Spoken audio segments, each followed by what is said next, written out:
Assalamualaikum warahmatullahi wabarakatuh. Nama saya Siti Nabila Putri Hadiansyah dengan NIM 22091020111147.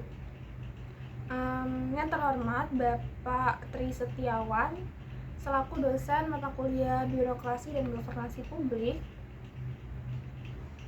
Di sini saya akan menjelaskan salah satu contoh bentuk organisasi hibrida atau quasi government di dalam penyelenggaraan urusan publik di Indonesia. Sebelum itu, saya akan menjelaskan quasi government. Apa sih quasi government itu? Quasi government atau quasi governmental merujuk pada organisasi ataupun entitas yang memiliki keterkaitan dengan pemerintah tetapi bukan bagian dari pemerintah yang sebenarnya. Artinya, entitas ini memiliki sifat campuran dari sektor publik maupun sektor swasta. Quasi government seringkali memiliki tujuan ataupun fungsi yang mirip dengan pemerintah, tetapi mereka masih memiliki struktur hukum. Quasi government umumnya mencerminkan tanggung jawab pemerintah terhadap penyediaan layanan-layanan tersebut sebagai bagian dari tugas dan tanggung jawabnya terhadap masyarakat. Quasi government organization atau yang biasa disingkat Quago ini juga merupakan organisasi yang masuk dalam kategori organisasi pemerintahan namun diberikan tugas yang diasosiasikan dengan sektor swasta. Di Indonesia ini contohnya seperti perusahaan-perusahaan BUMN seperti Semen Indonesia, PLN, PT KAI, dan lain-lain. Dengan demikian, quasi government ini mencerminkan peran mereka dalam memenuhi kebutuhan masyarakat secara langsung dan terlibat dalam penyediaan layanan-layanan yang berdampak pada kesejahteraan umum. Meskipun mungkin mereka memiliki elemen-elemen bisnis ataupun swasta, orientasi utama mereka tetap pada pemenuhan kebutuhan masyarakat dan pelayanan kepada masyarakat. Organisasi quasi government yang akan saya bawakan adalah Telekomunikasi Indonesia atau yang biasa disingkat Telkom. PT Telekomunikasi Indonesia ini adalah perusahaan informasi dan komunikasi serta penyedia jasa dan jaringan telekomunikasi secara lengkap di Indonesia. Telkom ini mengklaim sebagai perusahaan telekomunikasi terbesar di Indonesia dengan jumlah pelanggan telepon tetap sebanyak 15 juta dan pelanggan telepon seluler sebanyak 50 juta. Telkom merupakan salah satu perusahaan BUMN yang menyediakan sarana dan jasa layanan telekomunikasi dan informasi kepada masyarakat luas sampai ke pelosok daerah. Telkom ini menawarkan berbagai layanan seperti telepon rumah, telepon seluler, internet, jaringan, dan televisi kabel. Sejarah PT Telkom ini pertama kali berawal dari sebuah badan usaha swasta penyediaan layanan pos dan telegraf yang didirikan kolonial Belanda pada tahun 1882. Pada tahun 1905, pemerintah kolonial Belanda ini mendirikan perusahaan telekomunikasi sebanyak 38 perusahaan. Kemudian pada tahun 1906, pemerintah Hindia Belanda membentuk suatu jabatan pos, telegraf, dan juga telepon. Lalu, pada tahun 1965, pemerintah memisahkannya menjadi perusahaan negara pos dan giro dan perusahaan negara telekomunikasi. Lalu pada tahun 1974, perusahaan negara telekomunikasi disesuaikan menjadi perusahaan umum telekomunikasi atau Perumtel ini. Yang Perumtel ini menyediakan jasa telekomunikasi nasional dan internasional juga. Lalu pada tahun 1989, pemerintah Indonesia mengeluarkan UU nomor 3 tahun 1989 mengenai telekomunikasi yang isinya tentang peran swasta di dalam penyelenggaraan telekomunikasi. Lalu pada tahun 1991, Perumtel ini berubah bentuk menjadi perusahaan Persero berdasarkan PP nomor 25 tahun 1991 sampai sekarang. Lalu Mengapa PT Telekomunikasi ini bisa disebut sebagai quasi government? Yang pertama, ada mayoritas saham Telkom ini masih dimiliki oleh pemerintah Indonesia. Dalam struktur kepemilikan BUMN atau badan usaha milik negara, pemerintah memiliki pengaruh yang signifikan terhadap kebijakan dan pengambilan keputusan pada perusahaan.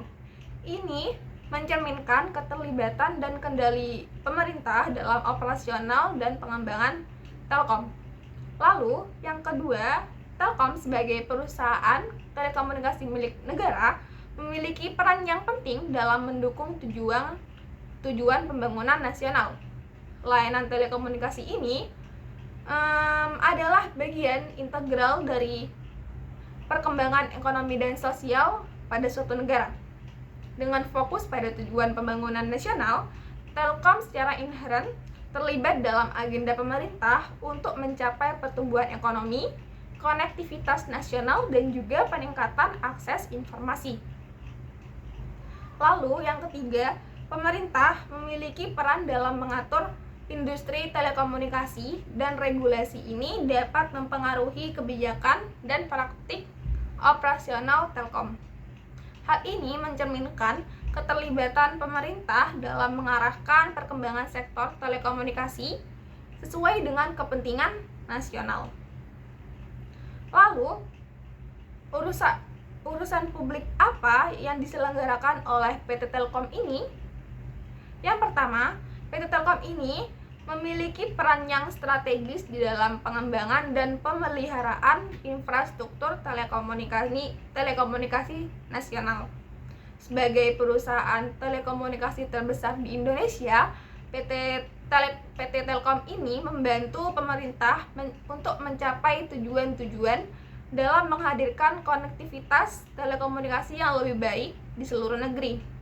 Contohnya pada pelayanan aplikasi e-government ini, yang dimana Telkom sendiri menyediakan jaringan kabel serat optik dan juga infrastruktur komunikasi data yang mendukung konektivitas dan juga aksesibilitas yang diperlukan untuk layanan-layanan pemerintah digital.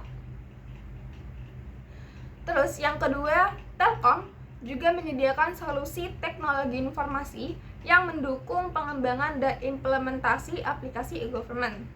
Ini mencangkup penyediaan platform dan perangkat lunak yang diperlukan untuk memberikan layanan digital kepada masyarakat. Lalu, yang ketiga ada sebagai perusahaan yang beroperasi di sektor telekomunikasi, Telkom mengikuti regulasi pemerintah yang mengatur industri tersebut.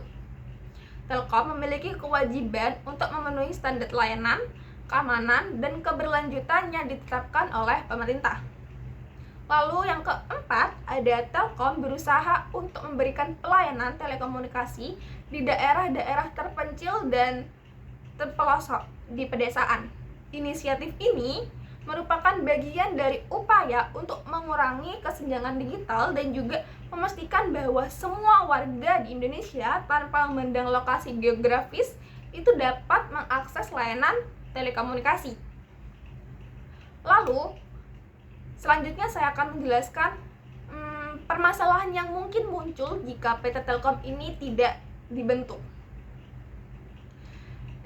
Jika PT Telkom ini tidak ada, beberapa permasalahan yang mungkin muncul, yaitu yang pertama ada gangguan komunikasi dan akses internet, di mana pada ini layanan telepon dan internet mungkin mengalami gangguan ataupun penurunan kualitas. Lalu akses internet di daerah tertentu mungkin terbatas dan juga bahkan tidak tersedia. Lalu dampak pada sektor ekonomi. Yang kedua ada dampak pada sektor ekonomi, di mana pada mungkin gangguan dalam infrastruktur telekomunikasi dapat berdampak negatif pada berbagai sektor ekonomi seperti perdagangan, keuangan, dan juga pariwisata. Terus yang ketiga ada pengaruh pada inklusi digital. Inklusi digital dapat terhambat terutama di daerah pedesaan ataupun yang mungkin lebih bergantung pada infrastruktur telekomunikasi untuk mengakses layanan dan informasi. Penting untuk dicatat bahwa PT Telkom ini memiliki peran yang signifikan di dalam menyediakan infrastruktur telekomunikasi di Indonesia. Dan ketidakadaannya ini dapat membawa dampak luas pada berbagai aspek kehidupan masyarakat dan perekonomian. Baik, sekian penjelasan dari saya tentang salah satu bentuk organisasi quasi-government. Kurang lebihnya mohon maaf jika ada kekurangan. Wassalamualaikum warahmatullahi wabarakatuh.